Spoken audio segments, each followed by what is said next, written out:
70 years ago, I was in high school, almost a third as long as the country has been around. And when I was in high school, I really only had two things on my mind: girls and cars. and I wasn't doing very well with girls, so we'll talk about cars. But let's just imagine that when we finish, I'm going to let each one of you pick out the car of your choice. Sounds good, doesn't it? Pick it out, any color, you name it. It'll be tied up with a bow, and it'll be at your house tomorrow. And you say, well, what's the catch? And the catch is that it's the only car you're going to get in your lifetime. Now, what are you going to do knowing that that's the only car you're ever going to have and you love that car? You're going to take care of it like you cannot believe. Now, what I'd like to suggest is you're not going to get only one car in your lifetime, but you're going to get one body and one mind, and that's all you're going to get. And that body and mind feels terrific now, but it has to last you a lifetime. The most important thing is to be able to define which ones you can come to an intelligent decision on and which ones are beyond your capacity to evaluate. You don't have to be right about thousands and thousands and thousands of companies. You only have to be right about a couple. I met Bill Gates on July 5th, 1991. We were out in Seattle, and Bill said, "You've got to have a computer." And I said, "Why?" And he said, "Well," he said, "you can do your income tax on it." I said, "I don't have any income. Berkshire doesn't pay a dividend." He said, "Well, you can keep track of your portfolio." And I said, "I only have one stock." I said, I mean, and he says, "It's going to change everything." And I said, "Well, will it change whether people chew gum?" And he said, "Well, probably not." And I said, "Well, will it change what kind of gum they chew?" And not. And I said, "Well, then I'll stick to chewing gum and you stick to computers, you know." I don't have to understand all kinds of business. There's all kinds of business I don't understand. But there's thousands of opportunities there. I did understand the Bank of America, you know, and I'll be able. I'm able to do that. I'm able to understand some given percentage. But Ted Williams wrote a book called The Science of Hitting, and in The Science of Hitting, he's got a diagram, shows him at the plate, and he's got the strike zone divided into 77 squares, each the size of a baseball. And he says, if I only swing at pitches in my sweet zone, which he shows there, and he has what his batting average would be, which is 400. If he had to swing at low outside pitches, but still in the strike zone, his average would be 230. He said the most important thing in hitting is waiting for the right pitch. Now, he was at a disadvantage because if the count was 0-2 or 1-2 or so on, even if that ball was down where he was only going to bat 230, he had to swing at it. In investing, there's no called strikes. People can throw Microsoft at me and, you know, you name it, any stock, General Motors, and I don't have to swing. And nobody's going to call me out on called strikes. I only get a strike called if I swing at a pitch and miss. So I can wait there and look at thousands of companies day after day, and only when I see something I understand and when I like the price at which it's selling, then if I swing, if I hit it, fine. If I miss it, it's a strike. But it's an enormously advantageous game. And it's a terrible mistake to think you have to have an opinion on everything. You only have to have an opinion on a few things. In fact, I've told students, if when they got out of school, they got a punch card with 20 punches on it, and that's all the investment decisions they got to make in their entire life, they would get very rich because they would think very hard about each one. And you don't need 20 right decisions to get very rich. You know, 4 or 5 will probably do it over time. So I don't worry too much about the things I don't understand. If you understand some of these businesses that are coming along and can spot things on, if you can spot on Amazon, for example, I mean, it's a tremendous accomplishment what Jeff Bezos has done. And I tip my hat to him. He's a wonderful businessman. He's a good guy, too. But could I have anticipated that he would be the success and 10 others wouldn't be? I'm not good enough to do that. But fortunately, I don't have to. You know, I don't have to form an opinion on Amazon. And I did form an opinion on the Bank of America, and I formed an opinion on Coca-Cola. I mean, Coca-Cola's been around since 1886. There's 1.8 billion 1.8 billion 8-ounce servings of Coca-Cola products sold every day. Now, if you take 1 penny and get 1 penny extra, that's $18 million a day. And 18 million times 365 is 7 billion, 3 less 730 billion, or $6,570,000,000. So annually, $6,570,000,000 from 1 penny. Do you think Coca-Cola is worth a penny more than, Joe's Cola? I think so. So, and I've got about 127 years of history that would indicate it. So those are the kind of decisions I like to make. And you may have an entirely different field of expertise than I would have, and probably much more up to date in terms of the kind of businesses that we're seeing evolve. And you can get very rich if you just understand a few of them and understand their future. What is it that you two share? What makes this friendship so satisfying for both of you? Well, I think we both certainly share a curiosity about the world, and we come from two different but related worlds. So I think we probably spent about 10 hours of this 1-hour visit that Bill was scheduled on July 5th, 1991. His mother had to talk him into it. And we weren't halfway. I mean, we had gotten no place in terms of our eventual agenda just in that time. In fact, the governor of Washington came by, and Bill's dad had to come into the bedroom and pull us out of it. We didn't want to. He was a little embarrassed we were talking to him. Well, we have fun to start with. Right. I mean, every relationship should have a lot of fun in it. And we find the world in just such an interesting place. So we like to compare notes on it. When we compare notes, we have a lot of fun doing it.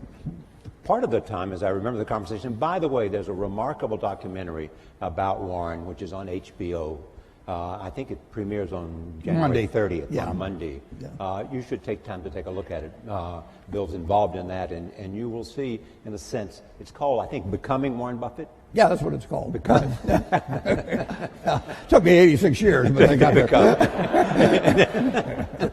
it. You're doing well on it, though, aren't you? Well, so far, yeah. But best is yet to come. And one of the things that happened tonight, Bill, was that I guess your dad at the dinner said, what's been the most important quality for you? And you found out that you and Warren had the same word. Yeah, I think curiosity, which Warren mentioned, is an amazing thing where you try and predict what's going to happen, and then when it doesn't, you sort of think, well, that drug didn't get invented, that stock didn't go up, that approach wasn't popular. What is it about my model of the world that's wrong? Who could I talk to? What could I read? And the things that have happened since 1991, mostly good things, have been amazing and just so much fun to talk about. We read the news and we think, God, what did Warren think about that? You both are readers. You read all the time, all day, Warren. Bill, you're a reader. You also do a lot of sort of courses online as well. I mean, what does that have done? What has that done for your life? The sense of constantly learning. Well, go ahead, Bill. It's an incredible time to be a learner. I remember when I was young, I had the World Book, which is one of Warren's products, and it was very good. But I always felt like, God, I want to get into this in more depth. I want to understand it better. Today, the videos that are online and the courses that you can buy with the very best professors, it's phenomenal. Take a subject like weather or climate change, or what's going on in economics, what's known, what's not known. Now with the foundation, a lot of what I need to learn is about biology, making vaccines, and what's going on with these various diseases.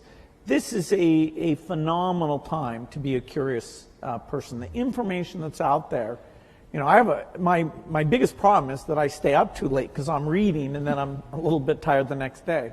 The other thing that you share other than reading is optimism. You believe in America. Absolutely.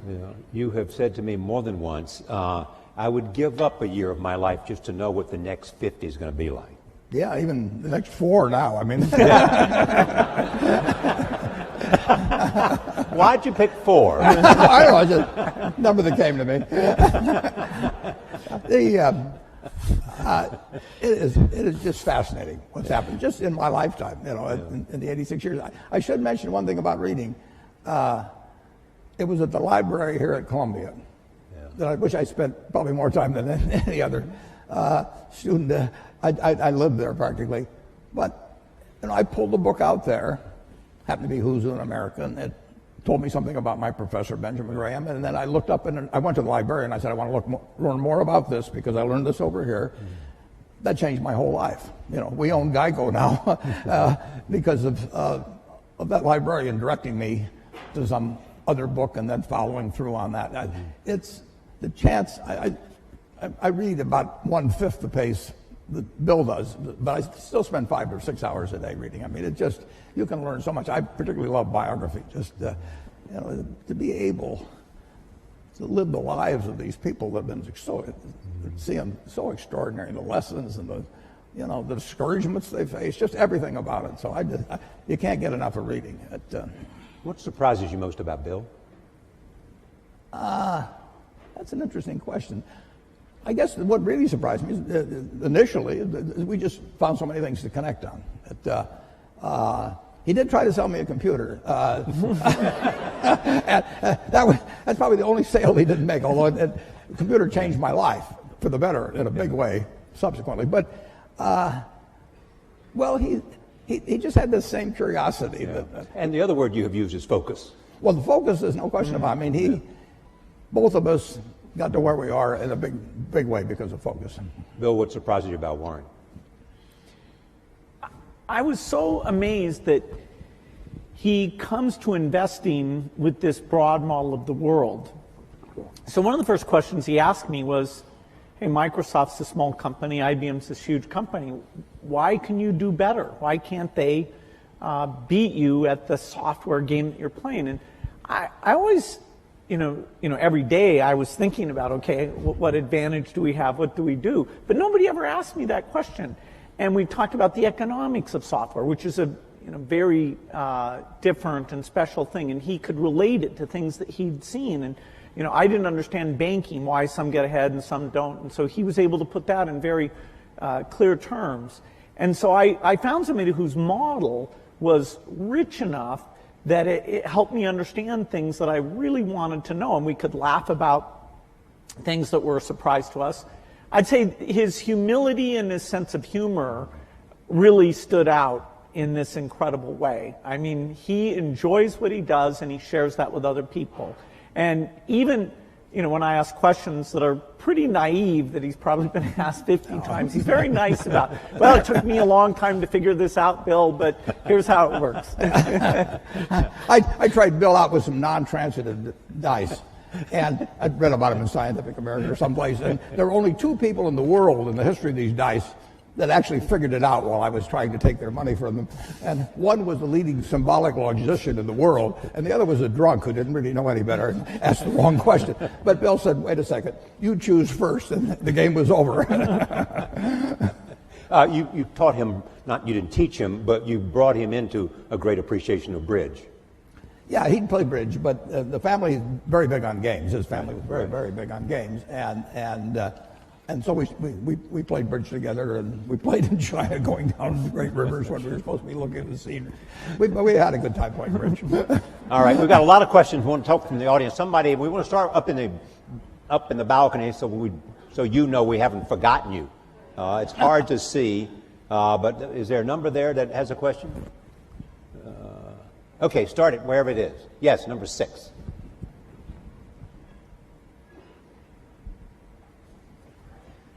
Thank both of you guys for being here today. My question is in regards to public health and vaccinations. Given our current president's publicly stated stance against the use of vaccinations, both in this country and abroad, how would you recommend that we, as students and future leaders in the health sciences, best allocate our resources to most effectively resist his alternative fact political philosophy in regards to domestic and global public health? Thank you. Well, Bill? That's a good place to start. Yeah.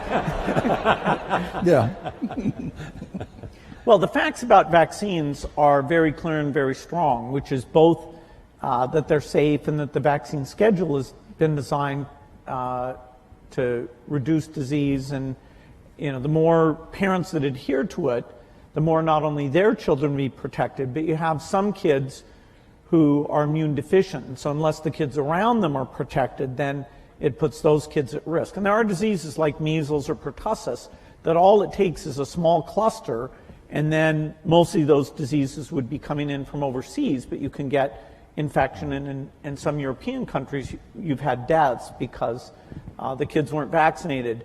I don't think the U.S. government is going to come out with any negative statements. There may be a commission, and fortunately, if you look at the facts are quite unequivocal.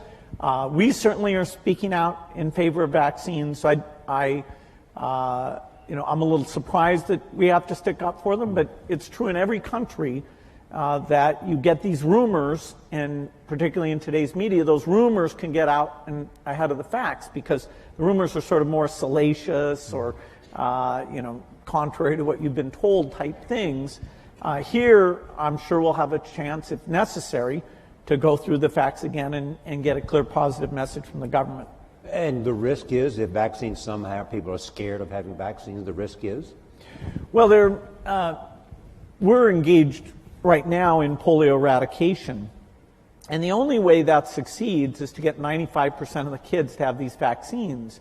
And there we ran into a form of anti-vaccine sentiment that's even worse than U.S. rumors, and that is that two terrorist groups, one in Nigeria, Boko Haram, and another one in Pakistan, Afghanistan, the Taliban, said that vaccination was a U.S. plot and would sterilize women, and it was a very bad thing. And they took the women who were going out to the children's houses and giving these oral drops, oral polio vaccine, and actually killed a number of them.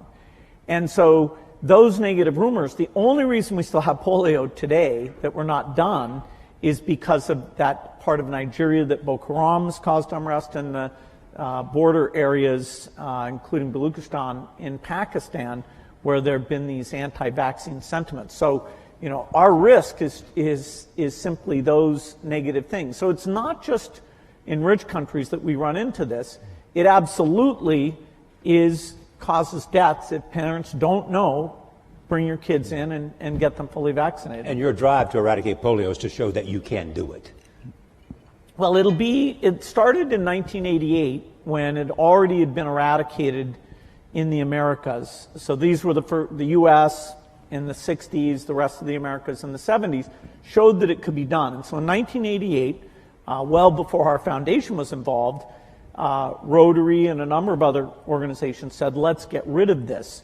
And it's been harder than was expected just because of these sentiments. Here we are in 2017, last year, less than 50 cases. So we are very, very close. In fact, there's so few cases now, the way that we track where the virus is we go and look at sewage samples, and we see, because a lot of kids get infected and pass it along without getting paralyzed. And so it's only through these sewage samples we know that there's still about 4 places in Pakistan and Afghanistan and 1 place in Nigeria that we haven't gotten there yet. All right, let's see. The next question. I got to see a card. Number 1. Thank you both so much for being here. My question, again, is a little bit on the political spectrum. I was wondering what you're both most hopeful about in this new political environment we have, and also what you're both most worried about. You want to take hope or worried, Warren? Well, I'm confident that America will move ahead. It's been, from the time I was born until now, the real GDP per capita of this country has gone up 6 for 1. I mean, nobody ever dreamt that would be possible. And when you look at what's happened in this country over 240 years, it's an absolute miracle. When I went to Columbia Business School in September 1950, 1 woman in the class. I mean, this country moves forward, and you can't stop it. So I'm enormously optimistic. I say the luckiest person born in the history of the world is the baby being born today in this country. And we will go and, everybody, half the country always is going to be somewhat unhappy, or close to half, about the last election. But I grew up in a household in the late 1930s. My dad was very Republican. my sisters and I didn't get dessert unless we said something bad about Roosevelt. I mean, it was it was required. And I heard all these apocalyptic views about after his third term there'll be no more elections. I've been hearing that all my life, and year after year after year, with occasional hiccups and an occasional seizure like we had in 2008 and 2009. But this country, it's all profit, folks. I mean, when I came in, just think of what it would have been like in 1776. Nothing here, and now we've got, and the velocity of change. It just keeps moving. Day. I mean, guys like Bill, they don't quit. I mean, he moves on to something like polio. He mentions 50 cases in the world. There were more than 50 in the ward where I went when I was a teenager to see a friend of my sister's, and they were all in these rocking machines and everything. They were destined to a terrible, terrible life, and it was just one ward in Omaha, and now that's the yearly total, thanks initially to, as well as currently, to Rotary and some, but people kept working on it. This world moves forward, and it's been doing. I bought my first stock when I was 11 in April of 1942. The Dow was 100. If you haven't looked, it's 20,000. Something good must have happened in between, and it's going to keep happening, folks. Bill, I know you share the optimism. What about concerns? Well, the optimism is partly that I think American innovation is strong. Support for research is by and large bipartisan. And so whether it's health breakthroughs or even energy breakthroughs, I think, every year that goes by, we're going to have more of those things. Now, this administration is new enough. We don't know how their budget priorities will come out. There are things like foreign aid, which is a small part of the budget, about $30 billion a year, but that means the U.S. is the biggest, that every time there's new leadership, we have to go in and articulate the benefits. It's well spent. It's not the image that people have in the past. And so right now, I think there's a lot of intensity to make sure we get that message out and get, both in terms of the executive branch and the Congress, to maintain amazing things like the President's Malaria Initiative or PEPFAR, which is an HIV thing. These things started under President Bush, and so our foundation's had a great working relationship with Democratic and Republican administrations. Most people wouldn't realize that U.S. foreign aid as a percentage of the economy, which is generally how it's measured, reached its low point in 1999 under the Clinton administration. Now, I'm not saying it was the administration, it was a mix of the administration and the Congress. Then, during those Bush years, it went up fairly substantially. Now, the economy helped with that, but these initiatives were really amazing. And, I'm hopeful that maintaining or even growing these initiatives will be a priority when there's a lot of talk about tax cuts and different spending activities. And so it is a bit up in the air during these months ahead. And you've often made the point that no matter how big the private contributions are, sometimes in terms of sheer scale, you need a government. Yeah, somebody asked me today, if PEPFAR, which is this AIDS program, was canceled, wouldn't private philanthropy make up for it? Well, PEPFAR is over $5 billion a year. That is this one aid program, which is a phenomenal thing that's saved over 10 million lives. That's larger than our foundation, which is the largest in the world. So there's no possibility the government sector, U.S., U.K., other European donors, that's $130 billion a year in total that's uplifting these poor countries in health and education. And if we lose the consensus around that, if people draw inward too much, we will hurt progress and there will be millions of lives lost because of it. All right. And one thing that might be mentioned, Charlie, is that the difference between now and 60 or 70 years ago in the ability of really bright people, really innovative, really energetic people to get finance to do things is just dramatically better than it was at that time. So now, if you've got good ideas, and there's good ideas right in this crowd, and you've got energy, it's far easier to get finance to move forward those ideas than you could 50 or 60 years ago. Is that because of the internet or crowdsourcing, or what is it? It's just lots more capital around and people more optimistic about people are very optimistic about business. But better ways to connect the two, the capital and those Absolutely. and the ideas. It's dramatic. It's dramatic. And the willingness to take risk. The first venture capital stuff is in the 1960s, and it's tiny. Microsoft, when we were taking outside investment, we took at a valuation of $20 million, we took $1 million for 5% of the company. I'll do it retroactively, folks. You had your chance. You had your chance. We never spent the money. That is, our business was profitable enough. We really didn't need to do that, but we wanted people on our board to give us advice. And there's an episode of Silicon Valley where all these venture capitalists are courting this guy. And that really reminded me of what it was like. By that time, which was 1984, there were dozens of venture capitalists. And that's something that other countries have tried to duplicate. They have in small part, but not nearly as well. This willingness to take risks, the idea that if you have a failure, it's not a mark of shame, that, hey, what's your next startup going to be? You heard his secret, folks. He gets his ideas from Silicon Valley. Be sure to All right, cards. Let's see where the cards are, folks. Okay, number 3, take the card right there. So you started this talk about how you'd able to make a model and it won't accurately predict what happens. And on the other side of the coin, I was wondering what happens when you create such well-developed predictive technology, and what are the ramifications and implications of that outcome? Well, I don't think our predictive technology is going to be like an oracle. Warren's nickname is the Oracle of Omaha.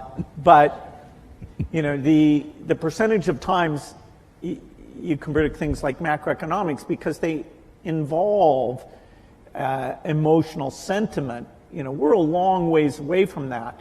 The biggest modeling thing I'm involved in is a group that models diseases. So we look at HIV or tuberculosis and understand, okay, what do we have to do in terms of diagnosis and drugs to get these things down? Once we finish polio, we'll go on, and our next big challenge, which will take decades, but I expect will be done in my lifetime, is malaria eradication. So these models aren't nearly at the point where they can take human sentiment into consideration. The field of economics, a very basic question about what we should have done differently before the financial crisis, there really is no consensus, whether it's with the public or inside the profession of economists. They agree that some of the emergency treatment we did was necessary and important, and I wish that was better understood. But in terms of the root causes, it's actually a little disconcerting how little our models or understanding explain how that imbalance got so extreme. All right, well, number 2.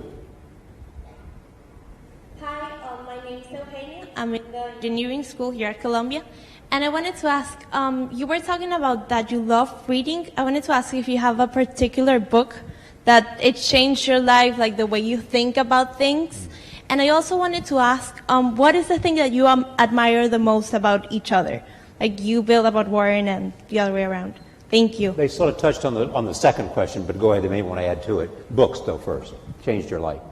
Well, a book did change my life, and it was by a fellow who taught here at Columbia, Benjamin Graham, and I read the book when I was 19 called The Intelligent Investor. And I'd been interested in investments since I was maybe 7 or 8, but I'd read every book in the Omaha Public Library by the time I was 11. So why do you think you were interested in investing when you were 7 or 8? Because I was too dumb to get interested at 4.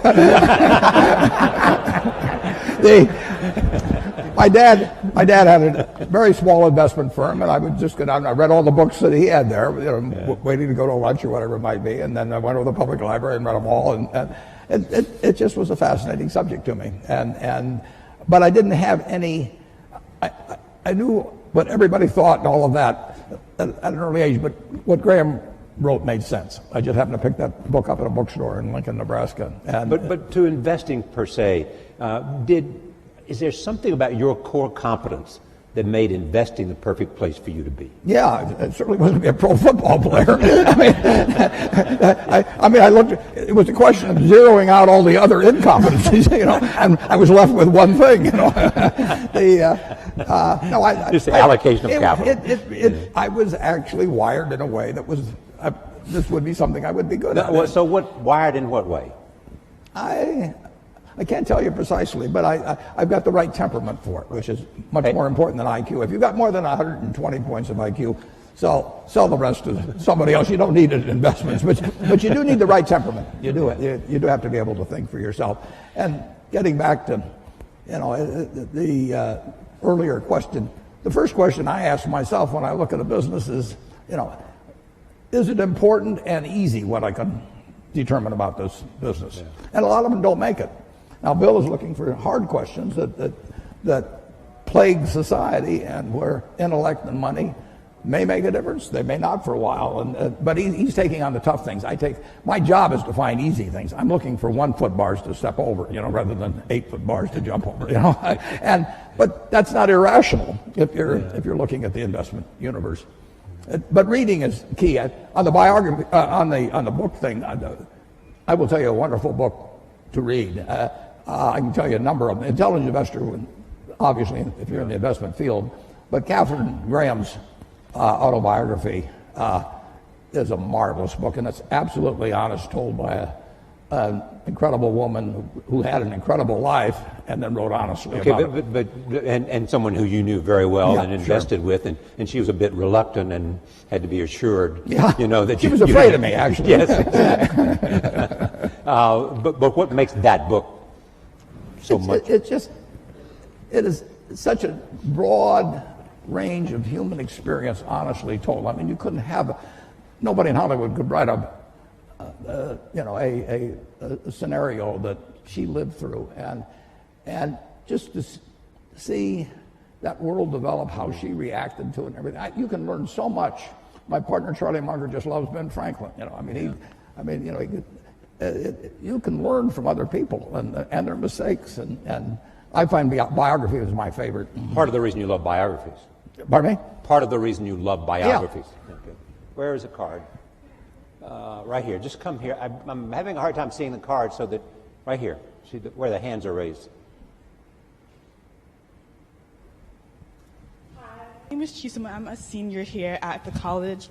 I'm also a Gates Millennium Scholar with my family over here. So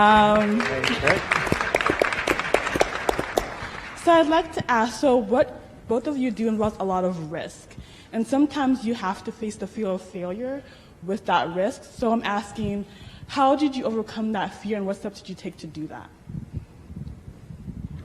Well, I think I was very lucky that when I was in high school, the computer was brought in there, and I developed a fascination for it and became kind of fanatical about it, so that, I didn't view it as risky. I viewed it as this kind of fun hobby. Even when I went to college, which I didn't finish, but I spent time up in Cambridge, Massachusetts, I wasn't sure that would be my life's work. Now, as the chip came along and made it mainstream, it became very obvious that something dramatic was going to happen. And so my passion, my hobby, and the area I could start this company right at the beginning of the revolution, that coincided in a nice way. And I never felt it was risky. If Microsoft had failed, I didn't have kids or anything. I could go back to school and finish my degree and go get a job somewhere. I was very risk averse in running the company. I always made sure we had enough money in the bank to pay everybody for at least a year if nobody paid us at all.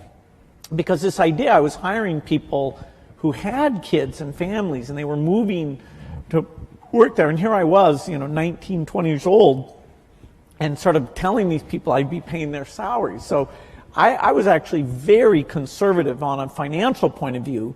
And one of the few arguments I had with Steve Ballmer, who came in and played a phenomenal role in the success of the company, was how many people could he hire? because I was trying to be so conservative. But I let him go full speed, and it turns out our financial success meant that we never had a conflict about that. But I think it's great to be risk-taking, particularly when you're young, trying out different things, fields that aren't very popular that you might enjoy.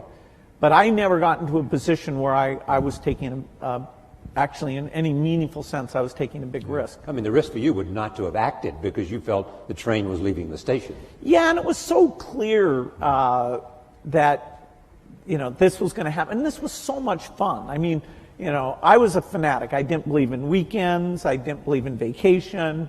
My mom had to negotiate whether I'd come once a week for dinner.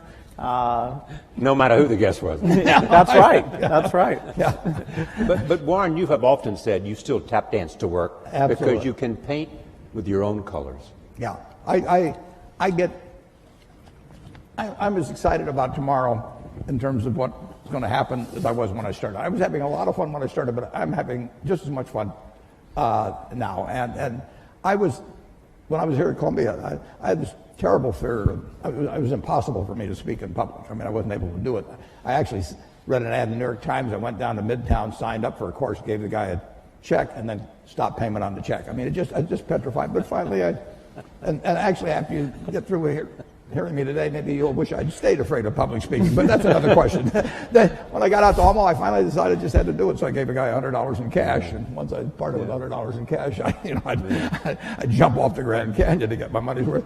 So, but it changed my life. But I would say this: don't fear failure. Almost everything that's turned out, I got turned down by Harvard. The best thing ever happened. Among other some good things that happened that didn't seem good at the time. Don't worry about.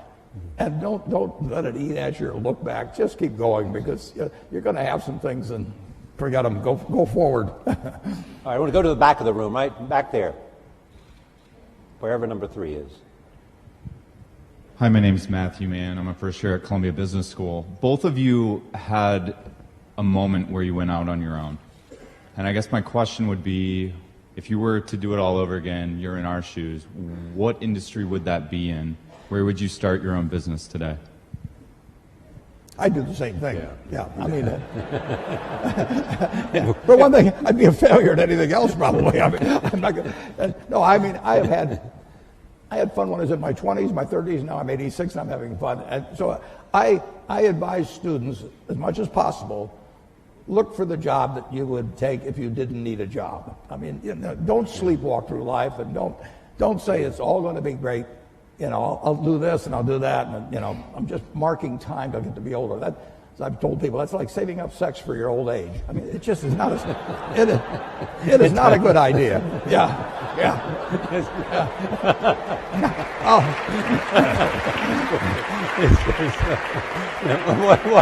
What are you urging them to do? I'll explain it. Just what I'm talking about. Now, you really want to be doing what you love doing.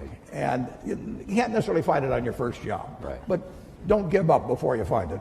Bill, you've had the unique experience, A, because of your curiosity, B, because of your involvement in global health, to see the impact of a lot of other areas, whether it's biomedicine or whether it's a whole range of other things other than computer science. If you were going to drop out of Harvard today, which field would you be most likely attracted to? Well, I love the hard sciences, and there's some phenomenal things that people will get a chance to be part of. I'd still probably pick computer science because the work in artificial intelligence today is at a really profound level. Our ability not just to play games, but that is a profound milestone, the AlphaGo work that the DeepMind people at Google were able to achieve. And that kind of technology is in all the leading companies and a lot of the universities. With AI, creation of agents, the ability to read and understand material, it is going to be phenomenal. So anything connected with that, I think, would be an exciting lifetime career. I also think in energy, we have the imperative to have energy that's reliable, cheap, and clean. And no system available today can provide that, whether it's for rich countries or for poor countries. And so the innovations there will be profound, and there's many paths that could provide that solution. Finally, I think biology, it's the most thrilling time. We are going to figure out obesity, cancer, even things that are very hard, like depression, because the mind is even more complicated than other parts of the body. I see this through the lens of the disease of the poor, the infectious disease, where new vaccines, new drugs, we are moving faster than ever. And some of these are platform technologies like DNA vaccines that are going to give us just that one thing will give us lots and lots of solutions. And so working in that space is phenomenal. Now, I say this, to my children, and they may not want to do hard sciences. The one who's picked wants to counsel patients and be a doctor, and even more than the science piece, that relationship with patients is what grabs her. So everybody has their own taste, but in terms of big impact, those 3 hard science problems would be at the top for me. All right, next, right here, right next to number 1. Hello, thank you guys for being here. Also, thank you to Mr. Gates. I am also a Gates Scholar, and without your foundation, I wouldn't be here.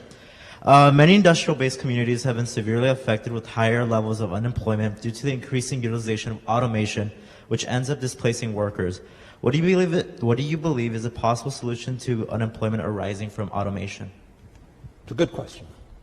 Because there's a lot of talk about globalization and all of that, and a lot of other people step forward and talk about how technology and the impact technology is having on jobs and the demand for new kinds of skills.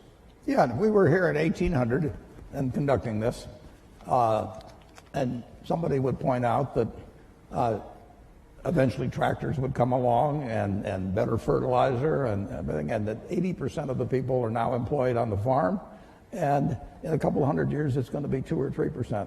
And what are we going to do with all these people? Well, the answer is we release them. Keynes wrote something about it in something called Essays on Persuasion. He wrote in 1930 about what a more prosperous society would become like. And he actually postulated that in 100 years, and we're now 87 years away from that there would be 4 to 8 times as much output per capita. And he's remarkable, but he didn't quite get how it might get distributed. But the idea of more output per capita, which is what the progress is made on productivity, that should be harmful to society is crazy. I mean, the distribution may be a problem, but if one person could push a button and turn out everything we turn out now, is that good for the world or bad for the world? You'd have to figure out how to distribute it, but you'd free up all kinds of possibilities for everything else. So everything should be devoted initially to getting greater productivity, but people who fall by the wayside through no fault of their own, as the goose lays more golden eggs, should still get a chance to participate in that prosperity, and that's where government comes in. Right. Bill, anything to add to that? Yeah, a problem of excess is a different problem than a problem of shortage. If all the tractors and computers stopped working, then we would have problems of shortage there. And we just wouldn't have enough people to make the output. A problem of excess really forces us to look at the individuals affected and take those extra resources and make sure they're directed to them in terms of re-education and incomes policies, and the need for labor in terms of smaller class size, helping handicapped kids, reaching out to the elderly. The demand for labor is not at zero. If you ever get to that point, fine, you can shorten the work week, and you'll be just fine with that. And so this idea of taking an individual who during their generation is affected, I think there's a lot to be learned about that, a lot of thinking we have to do. But the macro picture that it enables is an opportunity. Number 2. Also, I'm urging people at the back so you have a chance. We want to go back up to the balcony as well. I see number 6. We'll come to 6 after 2. Yes. Hi, my name is Sam. I go to Columbia College, and my question is, what steps do you think need to be taken in order to improve public education, particularly in economically depressed areas of the United States? Bill was the one Bill's the education. Yeah. I think this is a super important issue because the dropout rates, although they've gone down a little bit, they're still very high and vary based on income. And even kids who graduate, a lot of them don't enter college, or they do enter college, and they end up in these remedial courses for their reading or math capabilities. And those people have an extremely high dropout rate from higher education, and they can incur debt, they have a negative experience. So we have a long ways to go in education. There are some very strong points of light, like here in New York City, some of the charter schools are, with even less resources than schools at large, doing a phenomenal job of educating kids. There are a lot of countries, particularly in Asia, who, spending way less of their GDP on education, are doing a great job educating their kids. And it's not just the top 20%. Their bottom 20% is pretty phenomenal in the case of China, South Korea, and Singapore. And so looking at what we've learned in charter schools in terms of building the culture, giving teachers feedback, what is good teaching look like? Do we give teachers a chance to learn from each other about that interactive element that makes the subject seem relevant and important? There are great teachers, but spreading those practices has been very, very tough. And so I'd say it's a top priority, and our foundation has that for our work in the United States. Education is the top priority, whereas outside the U.S., we take on health. It's a tough problem because the institution of education are fairly resistant to change, and people are not yet convinced by various approaches very easily, but we need to keep at it. We're going to, stay and even actually put even more money into trying to help create models. Okay, up to number 6. Hi.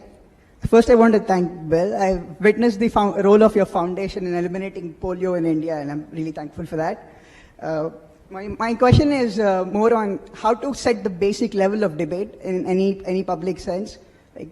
There are many trade-offs. How to explain climate change policy for people who are losing jobs in the coal sector? How do you balance the current short-term economic goals with the long-term peaceful transition to the renewable sources of energy?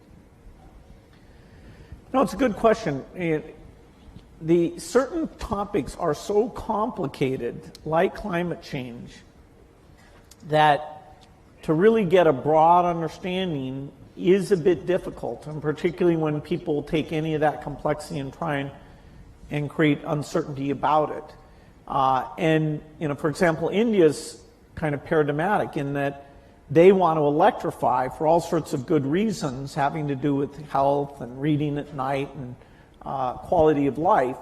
And the question of should they delay electrification for climate issues is going to be very difficult. The ideal is to innovate in such a way that they can go full speed ahead on electrification without emitting the CO2 that the natural path of them today, which is coal, is the way to go. And so we have a lot of cost reduction to do because rich countries may be able to buy premium electricity. When you get to middle income or lower, that's just not going to happen. And democracy has us allocate these resources in terms of investing in the future and things like research and investing in the present.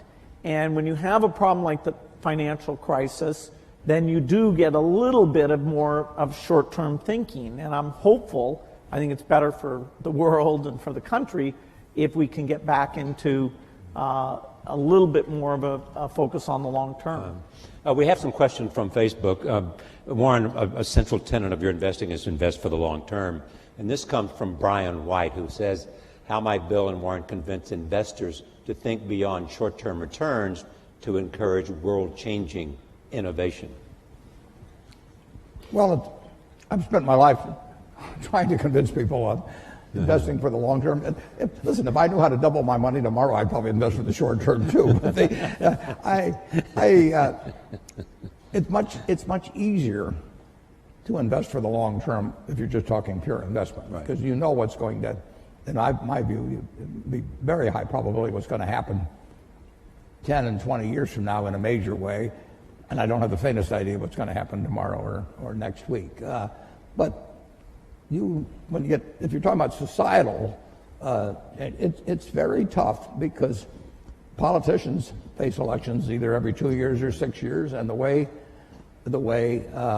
particularly congressional districts have been organized, primaries have become more and more important, and so it's very hard to have politicians think of something that's wonderful for the country for 20 years, but will cost them the election 2 years from now. And that's a basic problem in a democracy, and it gets to be more of a problem as we've arranged congressional districts so the primary dominates, because a very limited number of people turn out, and their motive tend to be on the extremes of both parties. So it's not easy. Whether you're going to make an investment in a company or whether you're going to buy the company, what are the factors that you're looking for? What test? I'm looking for durable competitive advantage. I'm looking for something that has a moat around it for a considerable period of time. And I'm looking for an honest and able management to run it, because I don't know how to run it myself. And I'm looking for a purchase price that's not excessive. But it's better to pay a little too much for something that's a very good business than it is to buy some bargain, but really a company without much of a future. And I don't know. I don't have a ability to predict with a high probability of success the future of most companies. So I'm looking for the exception. But the nice thing is, if there's thousands of companies out there, I really only have to be right on a couple. I mean, it's exactly the opposite of baseball, where you have called strikes, and the pitcher's trying to throw it to you at the worst part of the strike zone for you. And if he succeeds in getting into that corner 3 times and you don't swing, you're out. And investing, it's a no called strike thing. So I can sit there all day and somebody can throw me one company after another, and finally I get one in my sweet spot. Both of you have chosen both wives and partners well. Charlie Munger added what to you? Charlie Munger changed my views. He refined them in a huge way in terms of looking for the quality companies and looking for the ability to make an investment that would work out well for 5 or 10 or 20 years, as opposed to something there might be one. I call it cigar butt investing, where there was one puff left in the cigar, but the cigar was free, so you picked up these disgusting looking things and got one puff out of them and one onto another one. And that worked okay, but it was small scale, and it really doesn't build something satisfying. So he kept forcing me in the direction of saying, is this really a business we want to own for forever?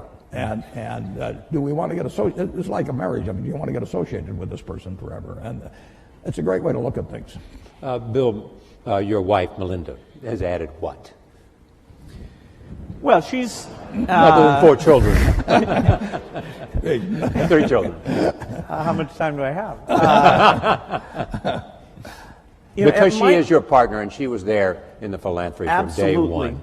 At Microsoft, I had 2 partners who were amazing. I had Paul Allen in the early days, and then Steve Ballmer as the company got bigger. And we would not have achieved anything what we did without those partnerships. Because, when things are tough, when you're making big decisions, having somebody who's really in there with you, committed, for me, I couldn't have done without that. For the foundation, Melinda's an amazing partner. She thinks about the people issues better than I do. She, knows when I get overexcited about the science. She can, make sure we're being realistic about it, and it makes it fun. Last week I went to Europe to World Economic Forum. She went to Nigeria, and then this weekend we just sat and talked about, okay, what did we see? What does that say about the work we should do? And so, I don't think I'd enjoy it without a partner, and particularly someone amazing like her.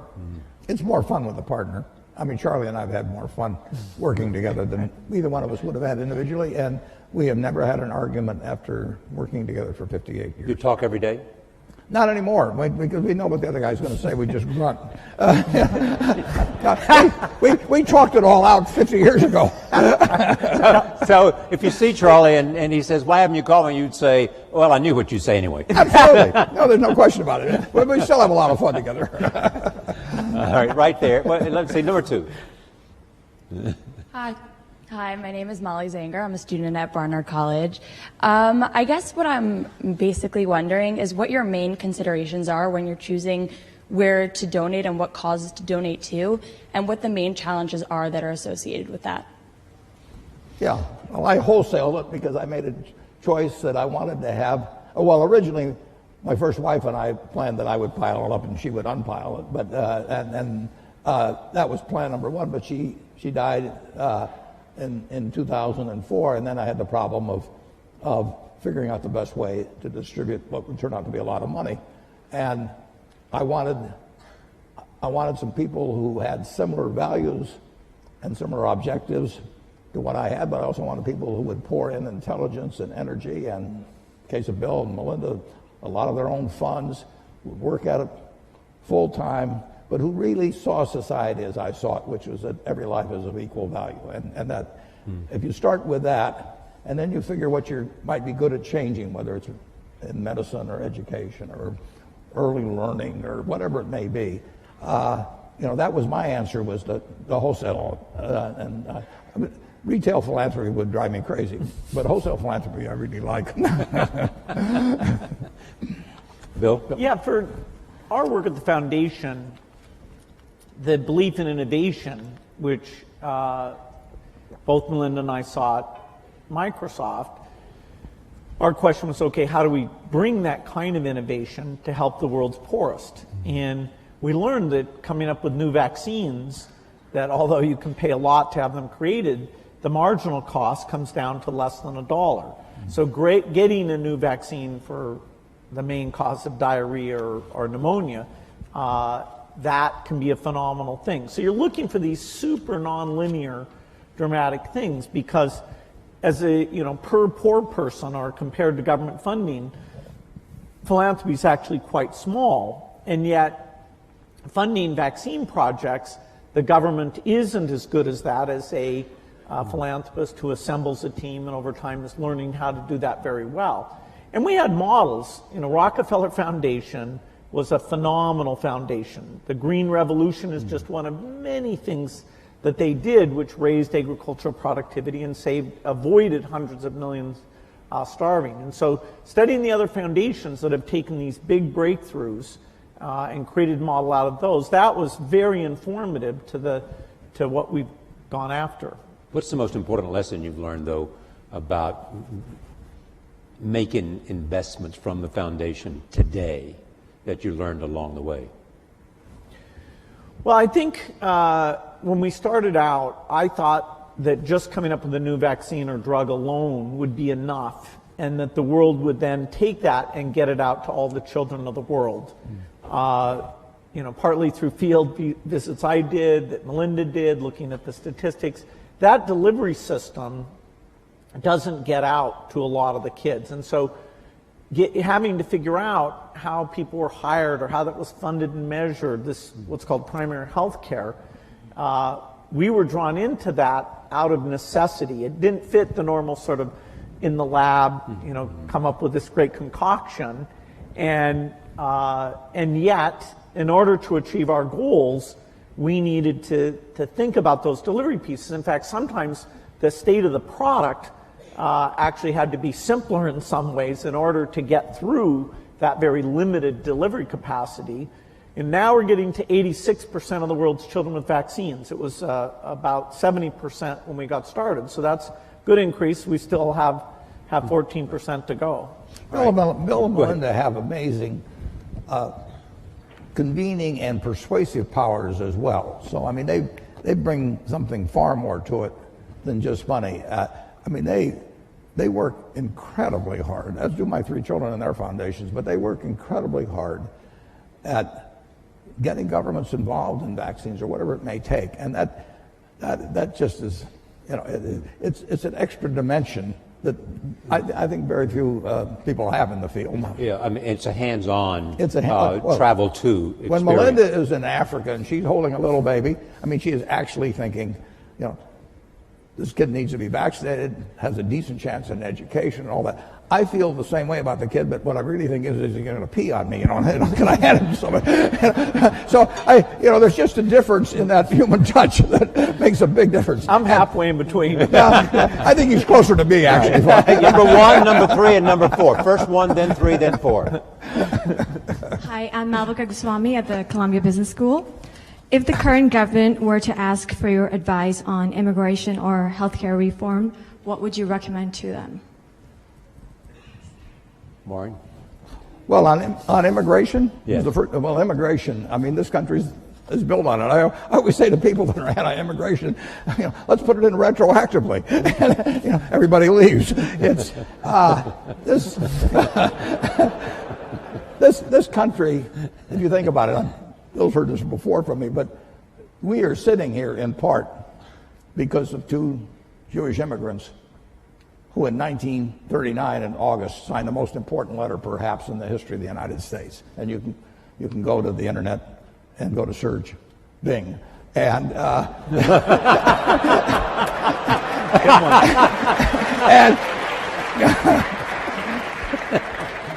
and just type in Einstein, Roosevelt, 1939. Leo Szilard and Albert Einstein, 2 immigrants, came here. They came directly from Germany. Szilard came from Hungary before that. And they told President Roosevelt that the Germans were likely to develop an atom bomb, which was likely to work. It's less than a full page, and we better get to work on something fast. And that the Manhattan Project came out of that. And if it hadn't been for those 2 immigrants, you know, who knows whether we'd be sitting in this room. Mm-hmm. Immigration? I'm going to let him handle it. You knew Andy Grove. Just go up and down the line. I mean, right. This country has been blessed by immigrants, and you can take them from any country you want, and they've come here, and they've found something that unleashed the potential that the place where they left did not, and we're the product of it. The question also was about healthcare. I mean, what can you tell us about healthcare that you think is important in terms of the consideration of what might happen? I mean, if you were building a healthcare plan for America, what would be the elements that you would want to include? Well, there's no doubt that in order to provide decent health care, the percentage of GDP devoted to it is going to go up over time. It's already very high, and yes, there's some efficiencies to be gained in that 18% or so number.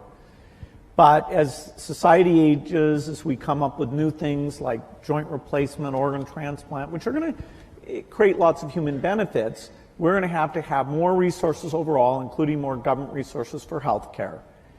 And so it's a tough problem because you have both access problems today and you have cost problems today. And, whenever I look at a problem, I have this one simple lens, which is innovation should help here. But in this case, innovation, while it will provide breakthrough drugs that will save costs, like if you can cure Alzheimer's, which we certainly haven't done yet, that will save on huge long-term care costs. So we have these chronic diseases that we've made less progress on than some of the others. And the market mechanism to get pharma to go after those things and the basic research US funds, I am quite optimistic that we'll have some advances. But they'll also give us some very expensive things that will mean we're spending more money against it. And I do hope, that at some point that we really are calling on the best minds to look at the incentives for the breakthroughs, the most efficient system we have here. I think there's a lot of unhappiness in the country now stems from the fact that the healthcare system isn't delivering, and yet people are saying less government, more government. Right. I don't think they're being given the depth of education about why it's so tough that over time will help them vote for the right solution. The depth of explanation. Let me go. I'll go to Facebook in just a moment. But where was I? I promised 3, 4, and 6. 3 is there, and 6 is up there. So go 3, 6, and then we'll go to Facebook. Hi, my name is Josh Schaefer, and I'm a dental resident at Columbia. My question is, for future doctors and dentists of America, what advice do you have in giving about having a proper balance of providing that health care, but also mastering the concepts of business and economics? Well, Atul Gawande is, an incredible author. Exactly. He, in the current issue of the New Yorker, has the latest in wonderful articles about the healthcare system. And he's talking about the people who do sort of heroic surgery like himself are paid twice as much as the people who are on an ongoing basis in a great incremental way learning about the patient and seeing what works for them. And it's a calling cry to say, hey, that part of the system needs to be run better, needs more resources. So I think it's brilliant that he's saying that, and it also corresponds to what is working in some other countries. Okay. 6. Hello, my name is Donna. I'm from Columbia College. So you both have invested a great deal of money abroad, but there is a prevailing belief by some that there are pressing issues in America. There are poor people here, there are sick people here, and we should deal with that first before even tackling anything abroad. So what are your thoughts on that? Well, my own personal thought is that every life is of equal value. And in many ways,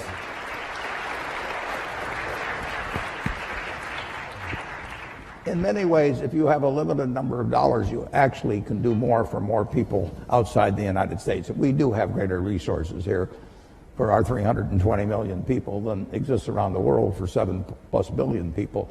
So if you can improve the lot of more people by intelligently spending $1 billion or any other number in other areas of the world actually than here. And coming from Omaha and having the money I have, people can say, well, why not spend it all in Omaha? You grew up here and Omaha's done all kinds of things for you. And I absolutely acknowledge that. But in the end, if I've got X dollars to spend, I can make life better for more people if I can have it intelligently allocated in other parts of the world actually than the United States. And that draws a fair amount of criticism, but I live with it because that's just what I believe. All lives have equal value is really the driving force Absolutely. behind the Gates Foundation. I'm an accident. I won the ovarian lottery when I was born in the United States in 1930. It was 40-1 against me. I was male. Now it's 80-1 against being a male in the United States in 1930. I was just plain lucky. My life would have been far different. Bill always said if I'd been born a long time ago, I'd have been some animal's lunch because I can't run fast and I can't climb trees and everything else. And I'd be saying, I allocate capital.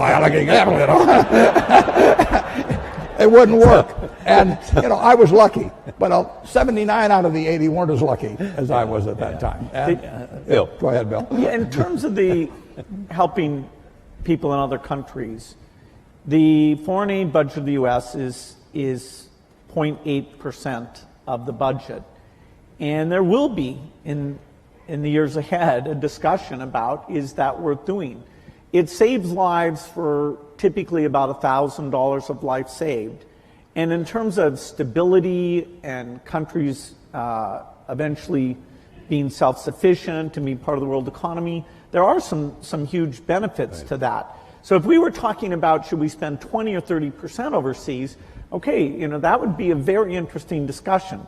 But what we're trying to preserve is something that's gotten smarter and smarter all the time, has proven benefits, all of which are things that our foundation co-invests in the same things, like the polio thing is 0.8%. So I'm hopeful that in a big world that can remain a priority. All right, let me go to another Facebook question. This is from Nadia Akwal, says, how might Bill and Warren encourage innovation, particularly among teens and young adults? How do you encourage innovation? Well, I think you have a market system that provides rewards for it. Yeah, that's one of them. Yeah. and we haven't. I mean, we have an incubator for innovation in the United States. And, you know, Bill can drop out of school. Andy Grove can come from Hungary. And, I mean, it just welcomes it. And thank God. I mean, that's why we have the kind of prosperity that we have. I mean, the question of how it gets divided is a secondary question, and that does not get solved as well by the market system. But our system is just designed for it, and look at what has happened. All right, number one. So also, I want to make sure we get the people in the back, so we only have 5 minutes left. So there's a couple of hands up in the back, so please recognize it. Hi, my name is Sahir. I'm a senior in the engineering school. As men of such great influence, I'm curious, and we touched a little bit about this in the last question, but how you deal with reconciling your convictions with maybe what is believed by the public, maybe even a majority, considering that you have the wealth and power and fame to make such great things happen.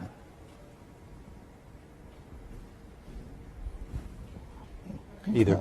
Well, I don't see, you know, the convictions I have, you know, I love sharing them and talking to people and understanding, you know, where people disagree. You know, I can be overly science-centric about things. You know, there's all sorts of causes that are super important that our foundation, because we have limited resources, we don't get to go and do. There's lots of diseases. There's aspects of education.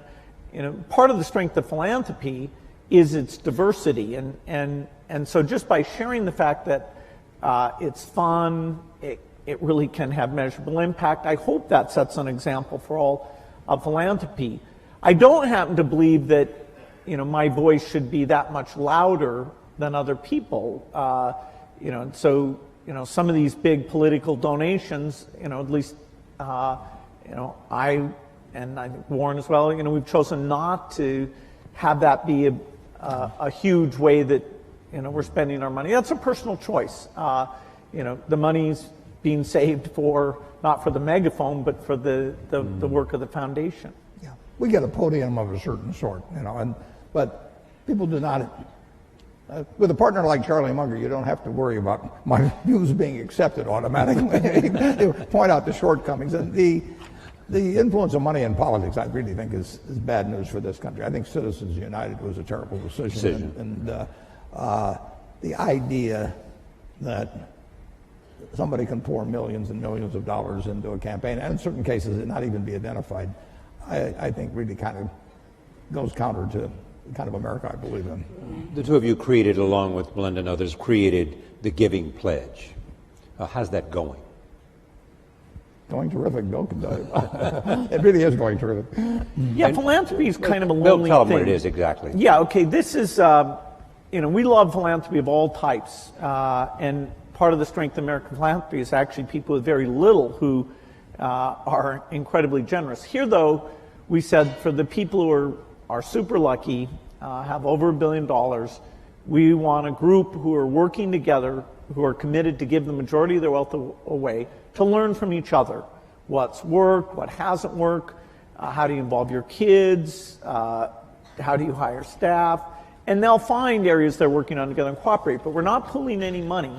And we thought we'd get, you know, 20, 25 people together, and in fact now we're at 156. So it is a wonderful yearly event. I've made some great people. I do think that the quantity and quality has gone up because we're getting together. We'll never be able to measure that in a direct way, and we're making special efforts in China and India because now we have a lot of wealth there that wasn't there before. And in their own way, I think by having a strong philanthropic sector, that will help those countries and therefore help the world. What's interesting now, Bill and I are having dinner actually with the group tonight, for example, but if you go back 100 or 150 years, people got wealthy by making some money from the first oil refinery or still a mill and building another one, and Henry Ford would build a plant to build cars, and then it would be from retained earnings, which eventually turned into cash. Now you can get rich very young just by having an idea, right. And you can get that idea monetized and capitalized in a way that you cannot believe. So we are particularly interested in getting younger people interested in philanthropy because there are huge fortunes by people that are now in their 20s and 30s. And just think of what the potential for that group. And so this thing has worked out way, way better, including getting younger people to join us. Number 6.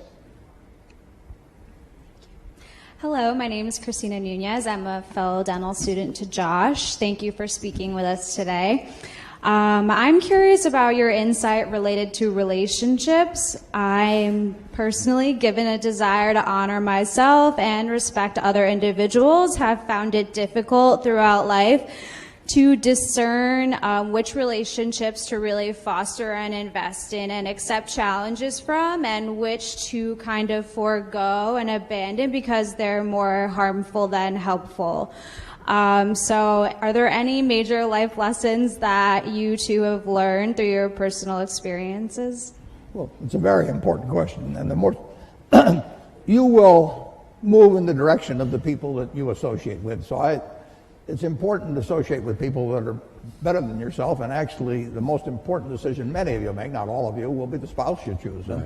And you want to associate with people who are the kind of person you'd like to be. You'll move in that direction, and the most important person by far in that respect is your spouse. I can't overemphasize how important that is, and you're right.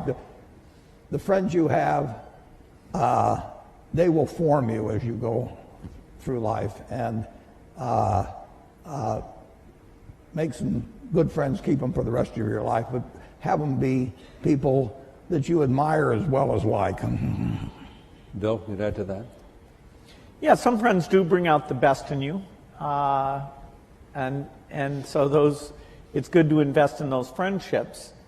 And some friends challenge you about things you're doing, and that level of intimacy is great. I wouldn't say that I was so obsessed with work. I didn't invest, I'd say, in my 20s and 30s as much as I should have.